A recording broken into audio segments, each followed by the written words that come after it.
బైబిల్లో ఒక ఆయనకు వీపు మీద క్యాన్సర్ పుండు వచ్చింది. ఆ పుండు పగిలి వీపు బాగాన గుంట ఏర్పడిందట. గడ్డపొలుగు గనక భూమిలో వేసేట్లా నూటేస్తే ఎలా రంధ్రం ఏర్పడిద్దో వీపు భాగంలో అంత పెద్ద పుండు ఏర్పడిందట. ఆ పుండు లోపట పురుగులు, ఒక్కొక్క పురుగు మనిషి చిటికిన వేలు ఎంత లావు ఉంటుందో అంత లావుపాటి పురుగులట.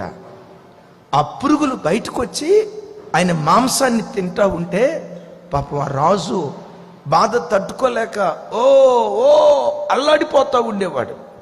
ఎవరో డాక్టర్లు చెప్పారట, అయ్యా ఆ పురుగులు నీ శరీరాన్ని తినకుండా ఉండున్నట్లుగా రోజుకొచ్చి 2 కిలోల జంతుకు మాంసం వేస్తే ఆ పురుగులు బయటకు వచ్చి మాంసం తిని నీ శరీరాన్ని తినకుండా ఉంటాయి చెప్తే, రోజుకొచ్చి 2-3 కిలోల జంతు మాంసం పుండు లోపట వస్తే పురుగులు బయటకు వచ్చి ఆ మాంసాన్ని తిని ఈయన శరీరం తినకుండా ఉండేయట. సరిగ్గా అలాంటి దినాల్లో ప్రవక్త యెషయా రానే వచ్చాడు. హిజ్కియా, కొద్ది దినాల్లో నువ్వు చచ్చిపోబోతున్నావు, కొద్ది దినాల్లో మరణం నిన్ను ఆవరించబోతుంది, నీ ఇంటిని చక్కదిద్దుకో అని మరణ వార్త చెప్పి వెళ్ళాడు. హిజ్కియా ఏం చేశాడో తెలుసా?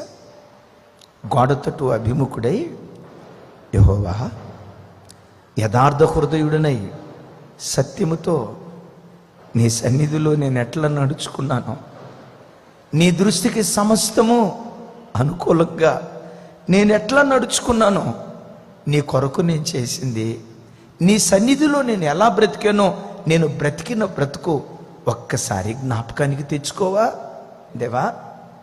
నీ ఇల్లు పాడైతే నేను చూసి చూడనట్లుగా మౌనంగా లేనుగా. పాడైన నీ ఇంటిని నేను బాగు చేశా అయ్యా.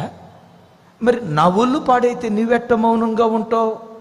నీ ఇంటి నేను బాగు చేసినట్లుగా నా ఒంటిని నువ్వు బాగు చేయాలయ్యా అన్నాడు.